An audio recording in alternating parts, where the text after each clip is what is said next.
Welcome to Rising Tides Live. I'm your host, Mike Bisceglia. I am not Shawn Walchef. I am filling in. Shawn right now is in Las Vegas. He is at Food Fanatics with US Foods. So I thought I'd step in, host a little Rising Tides Live, and excited to do it. Happy to see so many familiar faces as well, and have some fun today. You know, I've always in the background of the producer chair, filling in, moving things around. So it's fun when I can step in, host a little bit.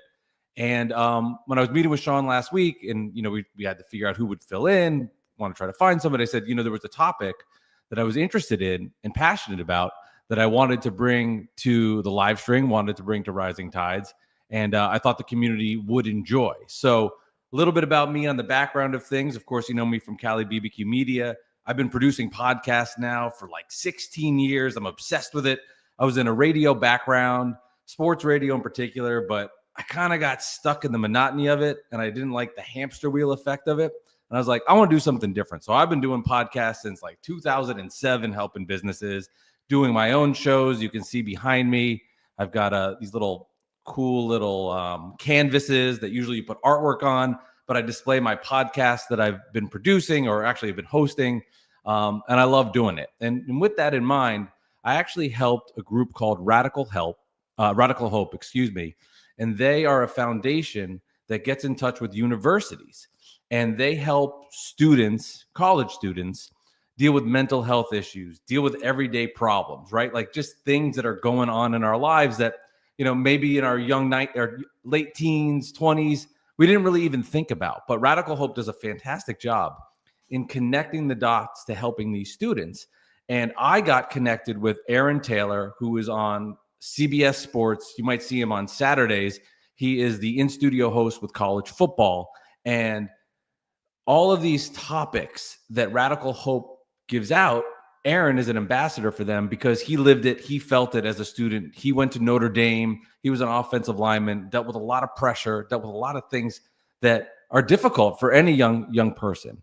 And he wanted to create a podcast, and I helped him produce it, that was called MindFlex, which essentially was these different ideas and different tools that could help students and student athletes deal with the dilemmas, the issues that they were going through. And I want to bring to surface one of them that's about crushing ants, automated negative thoughts. Now, of course, this was built for student athletes, built for college students, but at the same time, all of this is stuff that we deal with, right? Like we're human beings at the core. And just because this is for students and the podcast is geared in that direction, all of these tools and techniques are things that go on 24/7 in our lives. And one of them that really resonated with me was about squashing ants and this idea of automatic negative thoughts. Like, I'm working on it. I always want to be the most positive person I can. But at the end of the day, like, there are these ants that creep in my head,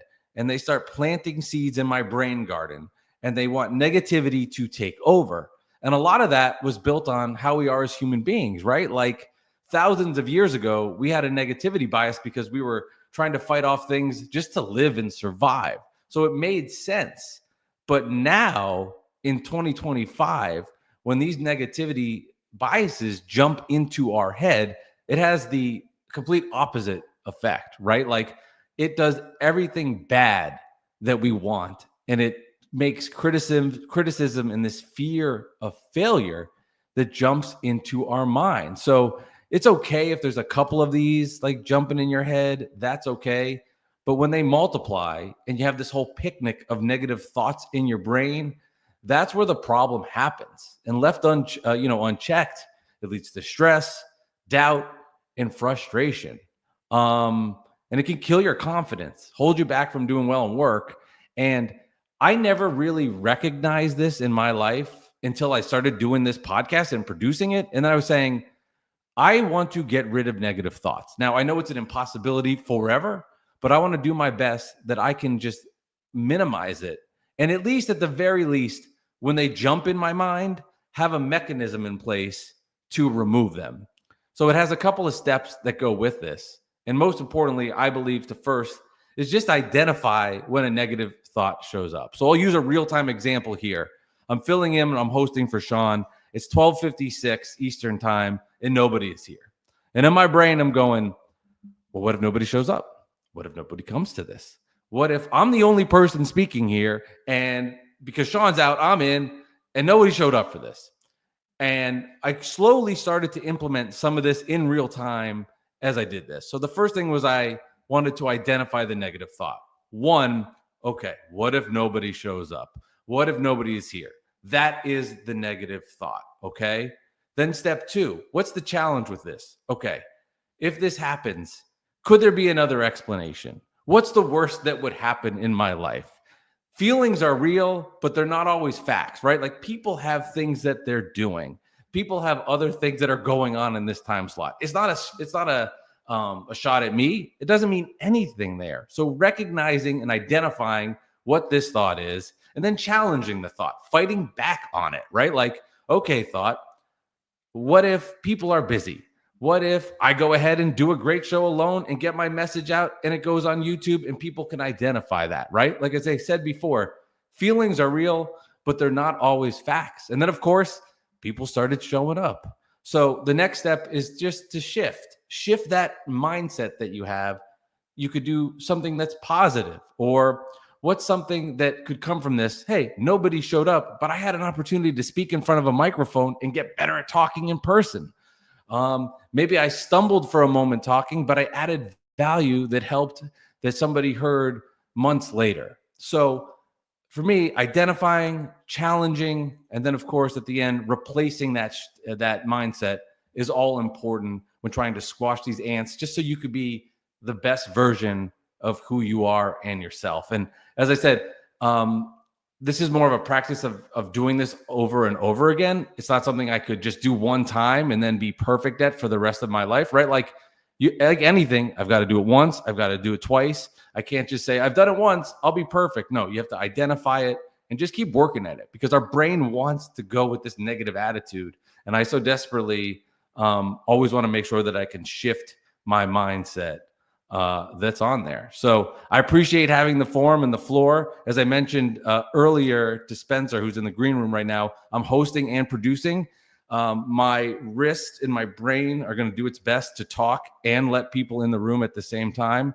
So as I start letting everybody join into the room, I appreciate that. Welcome to Rising Tides Live. What we'll do is here, we'll go around, say your name, what you're working on, and then any reaction to what I said or trying to battle with these negative thoughts. So I appreciate the time, and we'll kick it off. We'll head it over to Spencer. Spencer, appreciate you joining. Mike, so far you're doing a great job, buddy. Clicking and talking at the same time. You're doing laying up. We're all here. Everybody's here. You're doing great. Thank you.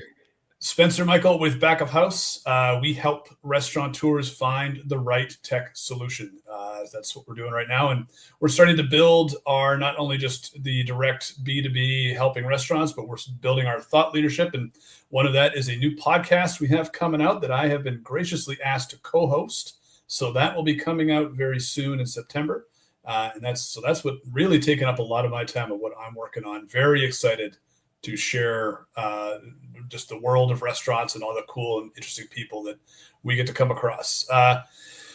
I think these ants, I've never heard it described that way, but that sums up, I think, everybody's life up to this point. I think these negative thoughts that creep in, it's only natural to have these. Does this shirt look good on me? Do I look like an idiot? Did I say the wrong thing in that moment? Was that the wrong person to invite? And everything about it is every single day they're going to come through. So I'm more interested in hearing how to deal with it, because I'd like more of a better mechanism to deal with it myself. I know that there's a guy, Jocko he's like a former military guy that does motivational speaking, and he had a great line, or just sort of way of thinking, when he was talking to an NFL team, and he was trying to get their mind around staying positive, and it was just say, good, I'm glad that happened, no matter what happened. It's like, we threw an interception, good, glad that happened. Now we know how they're trying to attack our offense. We gave up a touchdown, good, glad that happened. Now we know exactly what to do next time when this situation happens. And just changing that mindset from, oh no, and everything cascading down from there to, you know what, reset completely. And, and if you would, as Richard put in the comments, it may have been the Cleveland Browns. They said, "Good, I'm glad that happened." Maybe 30 to 40 times a game, but yeah, it's really about just bad things are going to happen, and you're going to have to deal with them at some point. And actually, this just popped in my head, so sorry to be kind of ping-ponging right here. No, go for it. As my daughter's starting to play softball, and there was a kind of this video, this sort of tutorial on the mindset of a hitter that we got for her to go through it. And you're going to strike out. You're going to hit a line drive directly into a glove. You're going to swing at a bad pitch. It's going to happen. Even the best players that have ever played the game did all of those things multiple times throughout their career. So you look at it as you're going on a treasure hunt, and you know that there's a treasure at the end. But in between, you're going to have to cross a river. You're going to have to go through a jungle. You're going to have to maybe be extremely uncomfortable, cross a desert at some point. You know that this is going to happen. So when you come to that river crossing, you're like, hey, this is terrible, but I knew this is going to happen. So I just have to deal with it to eventually get to my end goal, as opposed to just like, well, what am I going to do now? And oh no, I can't believe this is happening.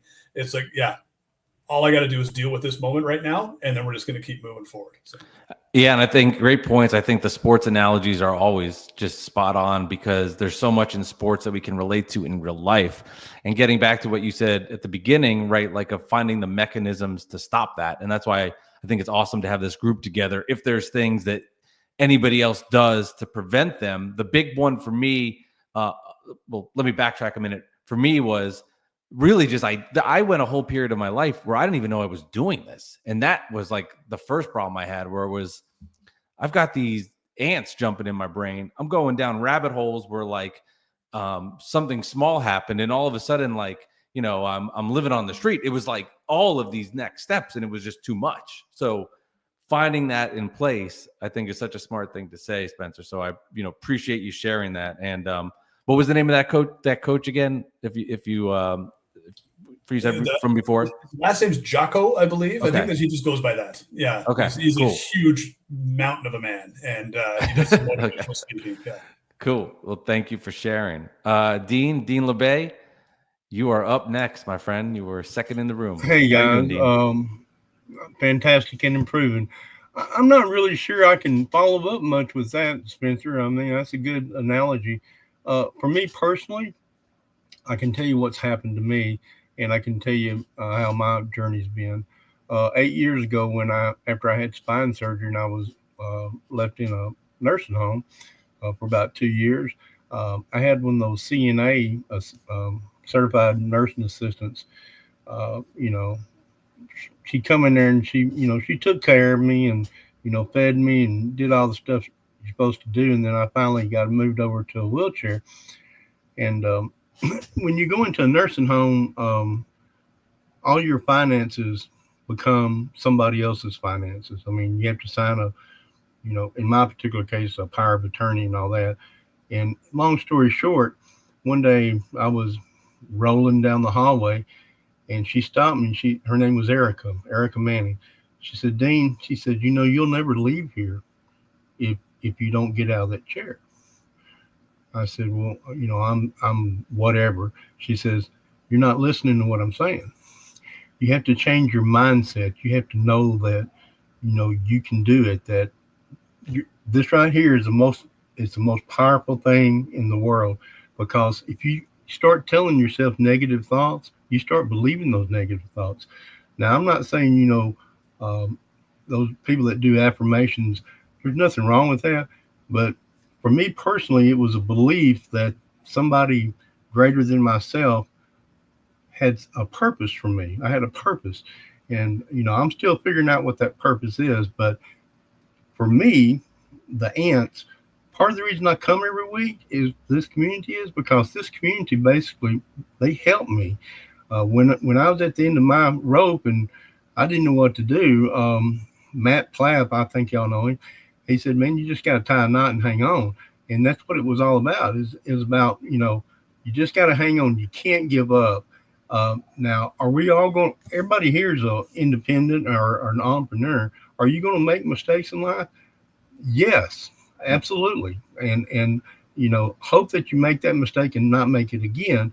But for me personally, it's all about the mindset. It's about, you know, if I get in those things and things are negative, like, I mean, I can bitch and moan till the cows come home, but who does me no good.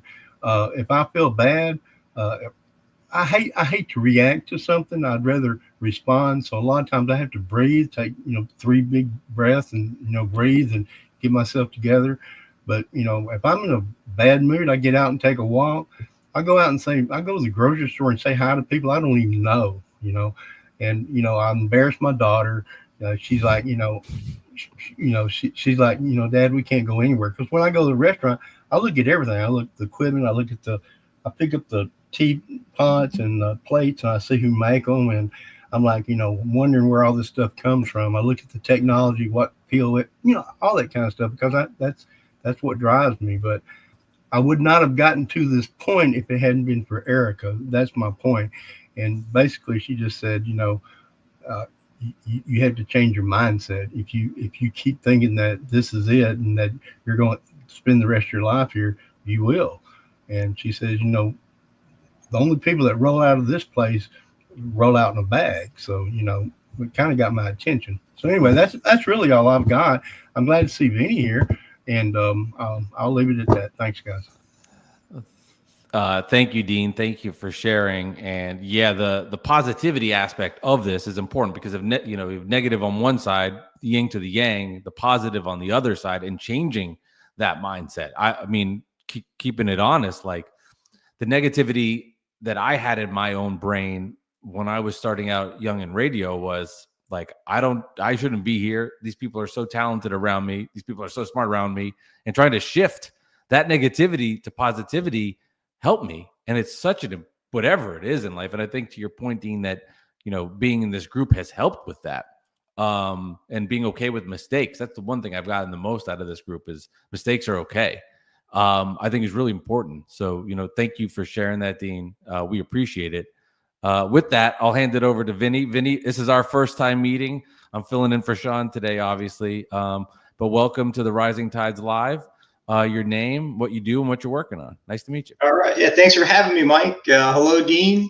Spencer, great story about Jack. A big fan of Jacko. I learned about him through Tim Ferriss, so everything resonated that you shared. So, but anyhow, yeah. So 25-year plus restaurateur. So I had a flagship restaurant in my family. It essentially became our cash cow. And then it then allowed me to invest in all kinds of concepts throughout the state of Florida. So, but mainly concentrated, owning, stakes in restaurant concepts from Central Florida. So Lakeland, Florida, down south, all the way to Naples, Florida, where I'm from. Did that for about 25 years. And then basically decided I wanted to exit. I got burnt out. Because I, operated, I owned, I invested in these concepts, and it was a constant grind. I mean, you guys know it, right? So I decided I want to take a break, had a, liquidity event, sold off my portfolio of businesses, and decided I want to go back to school. So I went back to school, really to fine tune the skills I already had, because I have an education in IT and finance. And, the restaurant business itself came natural because I was a third generation restaurateur, but went back to school because essentially I wanted to become part of the digital transformation that was occurring in the space. I knew most of the pain points. I knew what I wanted to work on or help, startups that were working on certain pain points already. So I went back to school, participated in 2 programs, one at Wharton, where really the curriculum that was, provided there was centered on, how you might model a startup, how you might think about venture capital, how you might think about bringing in or organizing a team, in the startup world. So I had that lens or that hat on. And then I also participated in a program at Stanford where the curriculum and program there was centered on AI, right? This is before like AI and ChatGPT came out, and so the curriculum was, centered on AI, like computer vision, how to train models, how to think about neural networks, right? The ethics of it all, the governance of it all. So I had those 2 lenses on from those programs, and it essentially became the building blocks of what I do today, which is do a lot of angel investing. in the restaurant tech and food tech landscape. I support a lot of restaurant tech startups, and I'm just kind of mapping out all the best solutions, all the ones that are kind of, edge cases where that, if a little attention and a little care is placed, they can actually start scaling and, and improving, solutions that can help, real world problems. So it's a little bit about me. Just, I guess before I end things, I can share that I was part of Tamiami Angels. It's probably the largest angel fund in Florida. We've got about 140 members. We're on our 5th fund. We probably have about, 80 to 100 million in capital that we manage. And I was heading all the deal flow there for about 2.5 years. So all the deal flow really centered around food tech and restaurant tech. So anything related to our industry, those opportunities would go through me. I would screen them or vet them, and then I would be part of these committees where we would perform due diligence, right? We'd do a deep dive, and that was, these committees that I was part of. I mean, we're talking about industry veterans here, or captains in their own industries that would support me on due diligence, and just learned a lot. And now I'm in a position where, I'm just trying to find the best tech solutions that I can help, from an advisory position, and then bring to the real world to make lives easier for everyone. That's kind of the mission I'm on. So, but thanks for having me. Thanks, man. Yeah, no, thank you. Thank you for sharing, and definitely come on board more of the live stream and the meetings here. It's a lot of fun. So it's good seeing your face. Thank you. Thank you for sharing. Richard Liverman, across the pond, as Shawn would say. Good evening to you. Good evening. It's late on your side. Yeah, it's about 6:20. It's good to be here. Thank you for having me. I'm Richard from Richard Solutions. My business is all about making people slightly more amazing. And we help people by saying, don't be boring, a great deal. And that's coaching, mentoring, consultancy, branding. But I love this topic, Mike. I think it's a really brave topic to do. And I wanted to bring a couple of thoughts into this. I think mindset's a really, really interesting thing to talk about. And one of the things that, certainly my clients talk about when they work with me is that they leave with confidence. And I think confidence is one of those things that, when you look at it from a sports perspective and you look at it from a business perspective, we do our best stuff when we've got confidence. And I think there was something about your ant story that made me think about that analogy. But I just want to take it in a different path. And there's a lot of people talking about neurodivergence and ADHD with a little bit of knowledge or not enough on it. But I wanted to share something which a lot of ADHD people experience, and it relates directly to the topic. And there's something called rejection sensitivity dysphoria. And it's an easy way of explaining this is, when you do something negative, it goes around in your head over and over again. Imagine turning the volume up to 100. And this is really, really prevalent for people with ADHD. And it can be in social interactions, it can be in work, relationships. And to explain it to somebody that doesn't have ADHD, so what is RSD? And the easiest way of explaining it is, imagine that you've sent a text message to somebody that's a bit risky and you're like, shit. And it's going round and round in your mind a couple of times. For somebody with ADHD, times that by 10, and it can go on for days. And it's one of those ones where if you're doing a presentation, somebody frowns at you, you might, as a neurotypical, be like, okay, I'll notice that. For somebody with ADHD, it's like an explosion in the head. And what's really, really interesting is recognizing this. So what you're talking about is a really, really great topic. For people with ADHD, it's actually kind of a scary topic because rejection sensitivity dysphoria is a real thing. And yes, there are ways to mitigate it, which will work both for people with ADHD and without. So that's self-awareness, naming it. Is this my RSD? Pausing before reacting. Sometimes you need to reframe it. It's about building supportive environments, whether that's with a coach or friends or people that understand. And obviously medication and therapy and self-compassion, they're all things that can help with RSD. RSD is a real thing.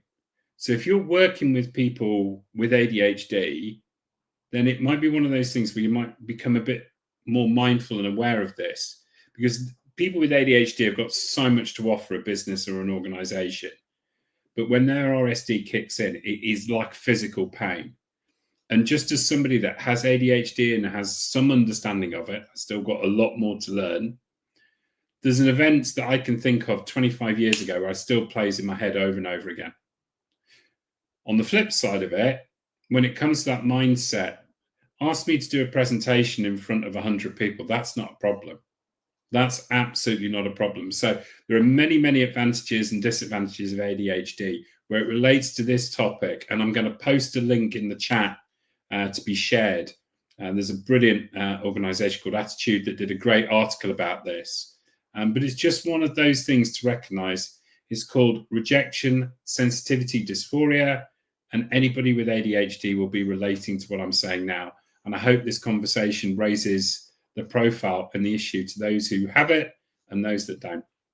Great topic, Mike. Thank you. Thank you for sharing that, Richard. That hits home on a lot of different levels, because there will be times for me where small mistakes, as you're alluding to, Richard, like I will dwell on and catastrophize in my head that are not that big of a deal in reality and will be moved on in seconds. Then there will be something that's actually a problem. And I'll give an example. My wife and I, we were renting at the time, and we got evicted from our house or our apartment because of we lived in a duplex, and we didn't know that we were living on the top floor, and we weren't allowed to be. This is in Long Island, and it was illegal. We had no idea. Kids below us had a party. Cops came because they were in trouble, and then realized, you shouldn't be living up here. We had no idea. That problem happened. I had no stress on my end, figured it out, found another place to live. I was like, we're going to make this work. We're good. I have a typo on something, and my brain will dwell on it for hours upon hours. But the ability to be like, let's get evicted. I'll figure this out. We're smart. We can do this. Like, that should be where the worry starts to set in. Like, this is serious. We got to figure this out, and not a typo where my brain, to what you're talking about, Richard, will go on for hours about it. And I think it's one of those ones where it can feel like physical pain. It can feel like physical pain.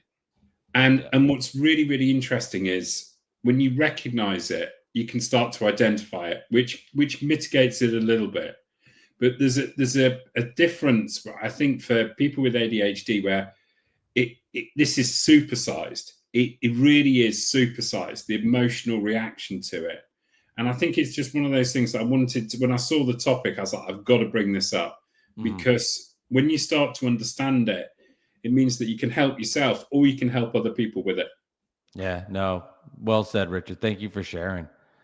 Maddie Smokes, I have to say too, Maddie, so I'm in Jersey, but I have a lot of friends that live in Long Island, and I've been asking, do they know your spot? And all of them say yes, and they love it. So I wanted to make sure to allude that to you, because I'm from Jersey, so Long Island, I lived there for a little bit, but like I still get so confused about everything. But a lot of people have recognized your spot, so I want to give you that shout out. But go ahead and give your talk on who you are and what you're working on. Hey, what's going on, guys? Matty Smokes here, pitmaster, owner, chef. I run Matty Smokes Barbecue and Catering, serving the tri-state area with great barbecue and hospitality, bringing the restaurant experience right to you in your home so you can focus on your guests. And owner chef JJ Cooper's restaurant, City by the Sea, Long Beach, New York. From smoked meats to full service hospitality, I'm bringing branded, rooted authenticity of the hospitality industry. So this topic, I mean, listen, negativity and stress rides all of us in this industry like crazy. So for me, negativity, it's infectious. It's tough. It's very stressful, almost like a snowball at the top of the hill. And once it gets going, it can be a distraction. So for me, a big thing that I've learned, and I kind of live by it through my kids, is the line, does it really matter? And so a lot of times I'm kind of recognizing that stress is just burning me out because it's a plate that went in the window the wrong way. And one of my chefs wants to tell me, that's how it's done. And I'm like, are you kidding me? That's not how it's done. And before you know it, you lose your whole day over it. So something that I'm going to read a quote off that I got here on my desk that I read almost every day. If you had $86,400 in your account and someone stole $10 from you, would you be upset and throw the remaining $86,390 away in hope of getting back at that person? Or would you just move on and live? Right? You'd move on and live. We all have 86,400 seconds each day. Don't let someone's negative 10 seconds ruin the remaining 86,390 you still have left in the day. Don't sweat the small stuff. Life is bigger than that.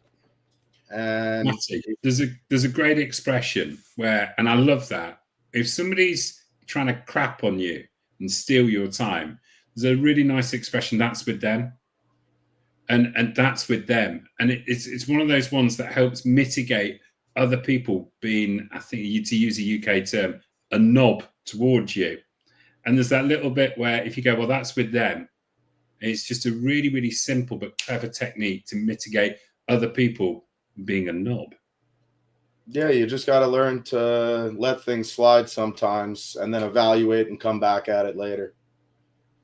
So that's a great quote. I'm gonna be using that. I love that. That's awesome. Thank you. That was nice. Every morning. I want to smash Richard's heart sign behind him just because I love it so much. Good stuff. Thank you for sharing, Maddie. No, thank you. Ian, welcome. How you doing? I'm doing great. Thanks, Mike. Thanks for hosting and stepping in. Ian Hawksworth with EHS Recruiting. We help our restaurant clients find leadership talent in California and nationwide.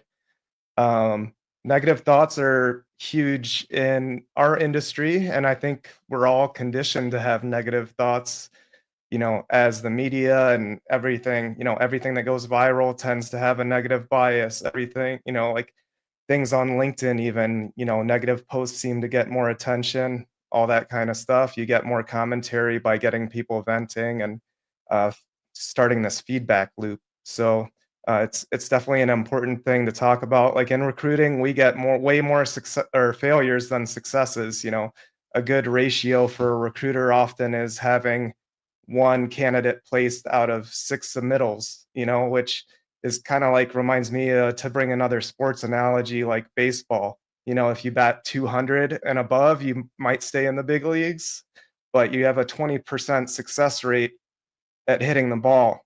How do you stay positive when you only get that very infrequent positive, affirmation or success?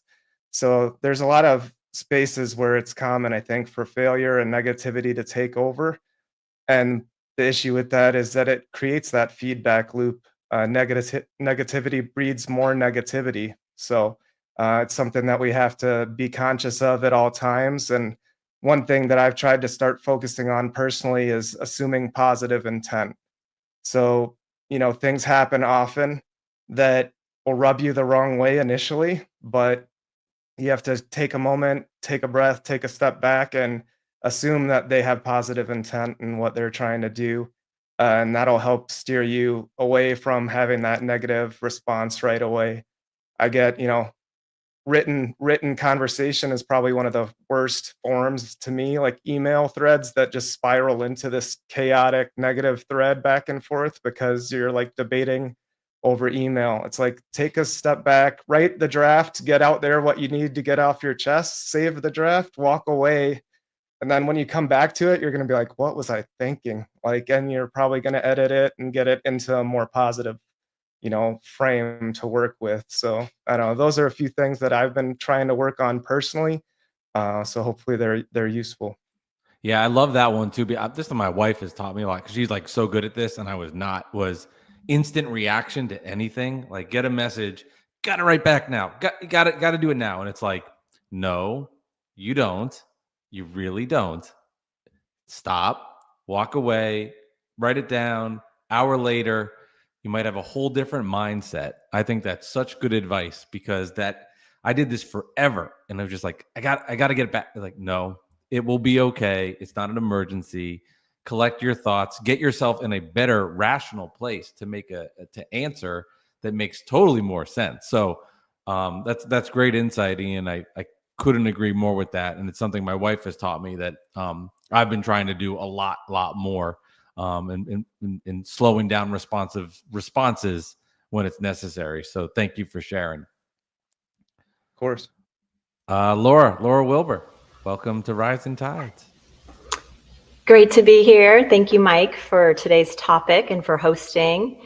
And I've learned a lot from each of you who have spoken already. So thank you. And I believe that showing up is 80% of success. And when we show up consistently, we're unstoppable. And for business, I'm in the business of showing up for my restaurant clients and bringing friends. And by friends, I mean 21 million expense account diners looking for great restaurants for dine-in, carry-out, catering, and private events. I'm Director of Strategic Partnerships for DeNova Corporate Dining.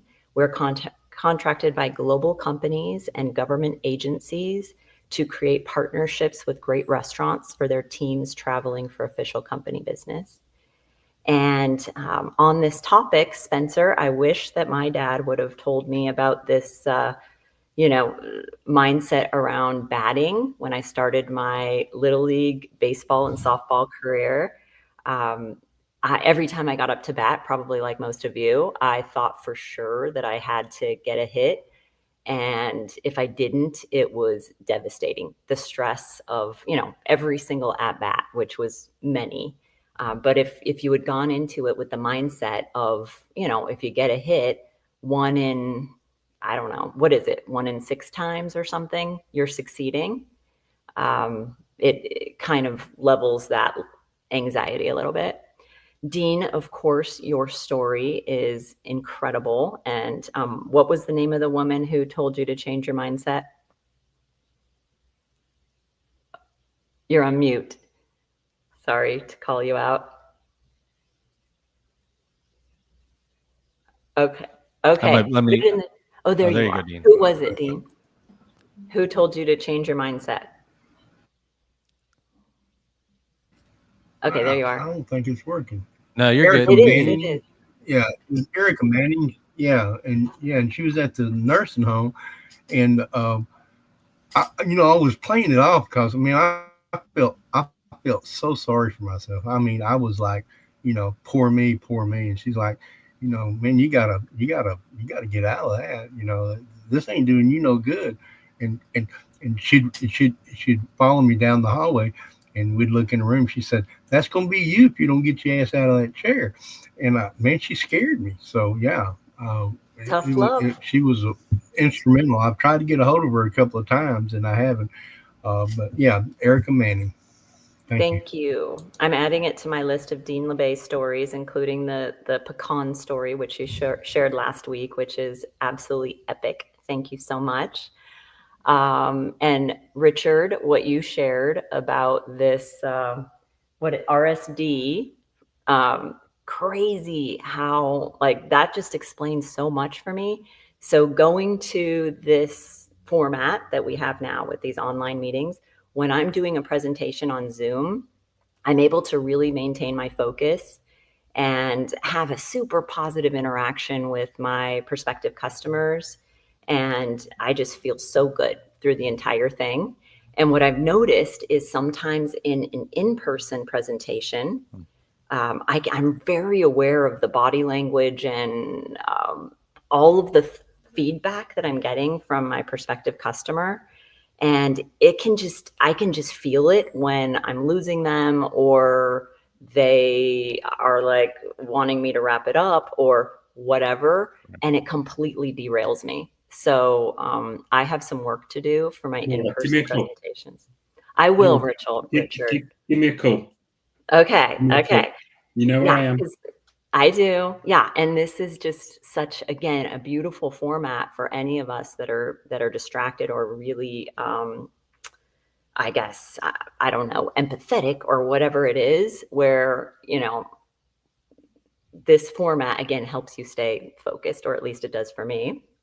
And I'll share something hopefully that will be helpful for the group and anyone listening. And it's Brene Brown's FFT. Has anyone heard of this? Dean, you're shaking your head.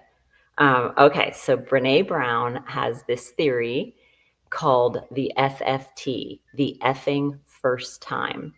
And it's the idea that anything we do for the first time is going to be absolutely terrible. So, we have no idea what we're doing. Like Mike, you shared, you're going to have to allow people in the room. You're going to have to run the room. You're doing both producing and hosting, which is a lot. And if it's your first time, it can create a lot of anxiety. But to just kind of have a conversation with yourself saying, this is my FFT. I'm expecting some things to go, off the rails, possibly. I'm going to be able to recover. And a personal story on this, I had just learned about this concept when our son he wanted to join a fraternity. And it was the summer before his freshman year. And one of the fraternities was having this off-campus kind of pre-rush party. And none of his buddies could go, but he really wanted to go. And it was a good opportunity for a fraternity that he really respected. And so we talked about this FFT thing in the car on the way over there. And his sister was in the car, and she's older, and she was already in a sorority at a different school. And she's like, Nick, you're not going to go by yourself. Oh my gosh, how embarrassing. You're seriously going to show up there alone? Oh no, don't do it. And then we're on the way to the thing. And so this idea of, hey, it could be terrible, but, just go. Everybody feels awkward their first time. And what's the worst thing that could happen? And so he went. He was the first one to arrive. It was very awkward in the very beginning, but we picked him up later, and he thought it was the greatest evening of his life to date. He made so many cool connections. He had so much respect for the guys in the house. They were very business minded. And he was just absolutely excited. So it went really well. So just that concept of the FFT, keep that one in mind. And then there's also a quote that is credited to Socrates, but I guess it's really from a novel by Dan McMillan, The Way of the Peaceful Warrior. I don't know if anyone has read that. I received it as a gift. But it says, the secret of change is to focus all your energy not on fighting the old, but on building the new. Yeah, thank you for sharing, Laura.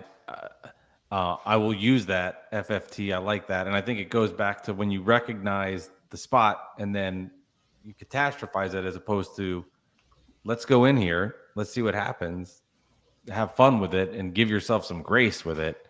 You end up creating so much more positive than that initial negative seed that was planted. That when getting back to how this topic started on eliminating and squashing these ants, that's a perfect way of doing it. So thank you for sharing. Also, yeah, thank you. And the fraternity rush thing also really made him stand out as the very first person that any of the existing members met who had the confidence to show up on his own.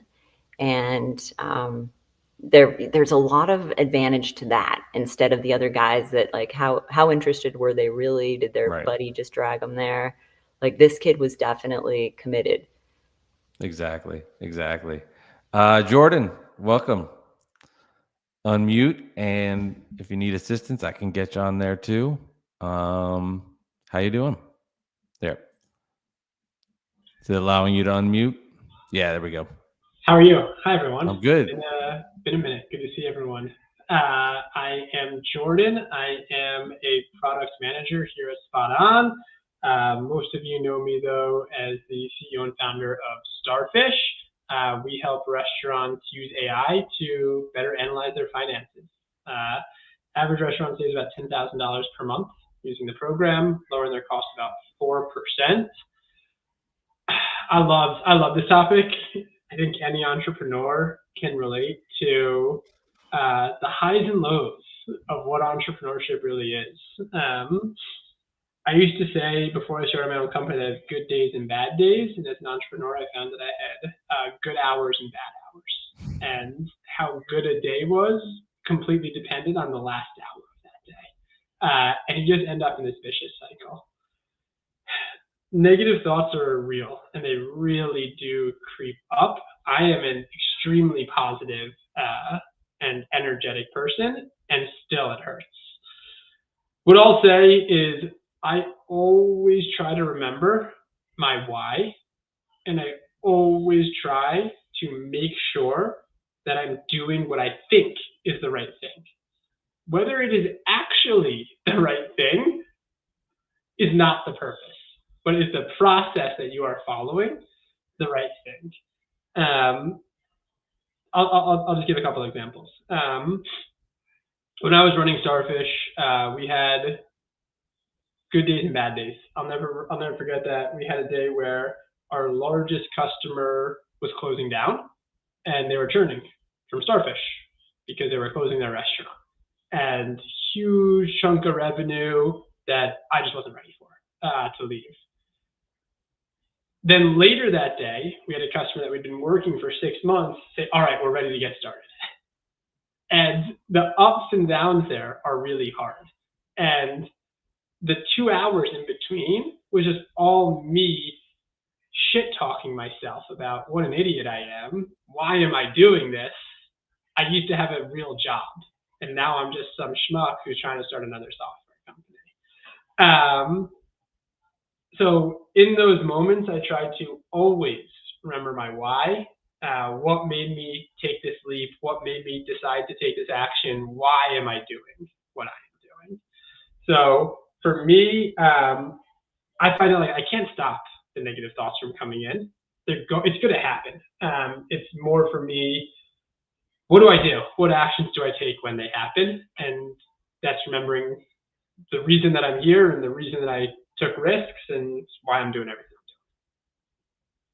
I'm doing. Yeah, thank you for sharing, Jordan. I think to your point, the why, so that you can squash the automatic negative thoughts, because they will come back. Different scenarios will create different options for why these happen, and knowing that bigger purpose to stop them and squash them is the key, because there'll be tomorrow, there'll be the next day, and having the understanding to refocus that is critical. So, thank you for sharing. Thank you for sharing that information. We appreciate it.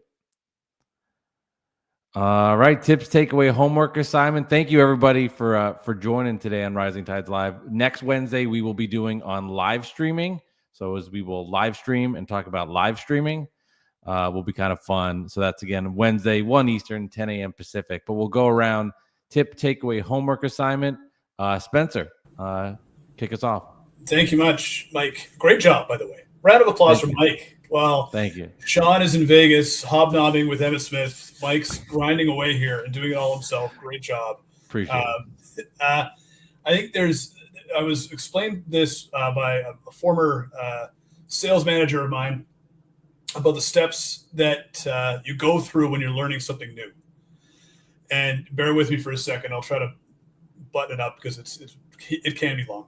But you start off as the unconscious incompetent. You don't know what you don't know. There's a whole new world out there that you're just jumping into, and it's just everything's new, fresh, and exciting. And then you quickly become the conscious incompetent, like this world beyond your world. All of a sudden, wow, I've got a lot to learn, and this is actually going to be really hard. And that's where you spend a lot of your time. And that's where a lot of people will just pack up the tent and leave at certain points because this is more than I could possibly do. And then you move into the unconscious competent, where I'm finding success because I grinded through the initial part of it, but I don't really know why. I feel I'm doing the right things, but and it seems like there's success happening, but I don't really know why. And then eventually the top level is the conscious competent, where I know what to do. I know how to be successful. I have a game plan because I've made it through all of these steps to get to this point right now. And that's what we're all kind of striving towards. And then eventually something's going to bring you down to another level, and then you're going to work yourself to get back up to it. So I'll leave everyone with that. That's great. Thank you. That's really cool. Dean LeBay, tip takeaway homework assignment.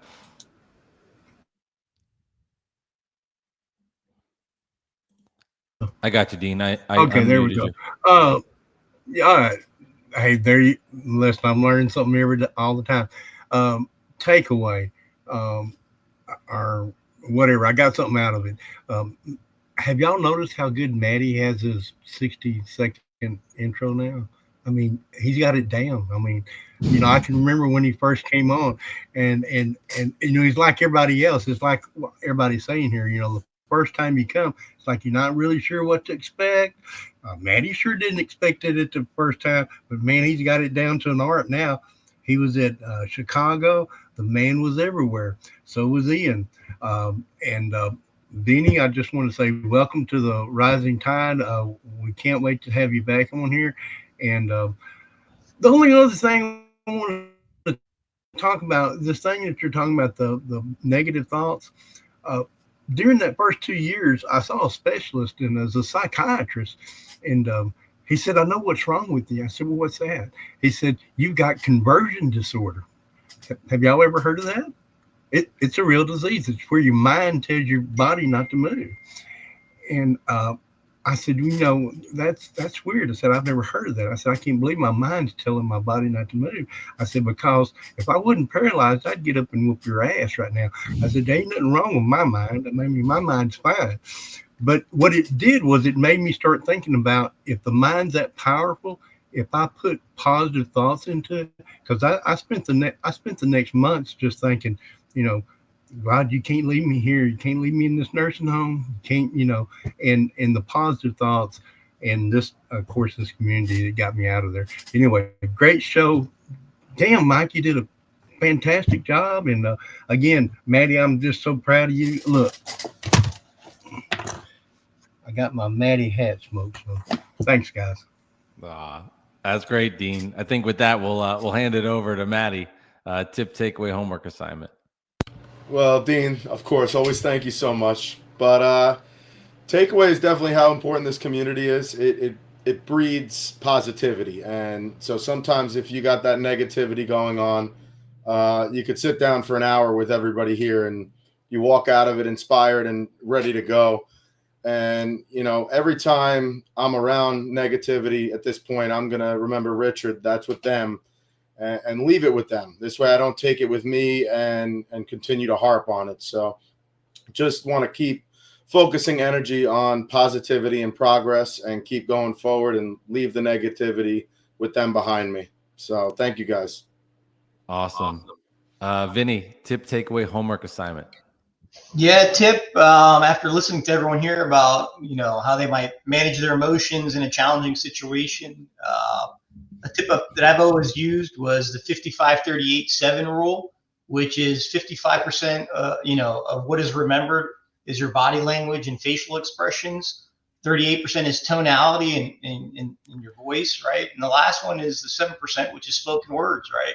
So if you're in a heated debate or a challenging situation, and you might be emotional, just remember that framework. And determine, how you might structure how you're feeling emotionally at that time. So, yeah. Cool. Thank you. Thanks for sharing. Ian, tip takeaway homework assignment. Yeah, I think a couple of the quotes were my takeaways for the day. Does it really matter? And that's with them. So, just kind of ways to create that separation, from that id that makes you want to react immediately and act impulsively, to take that step and process those thoughts before feeding the negativity loop a bit more. Thank you. Laura, tip takeaway homework.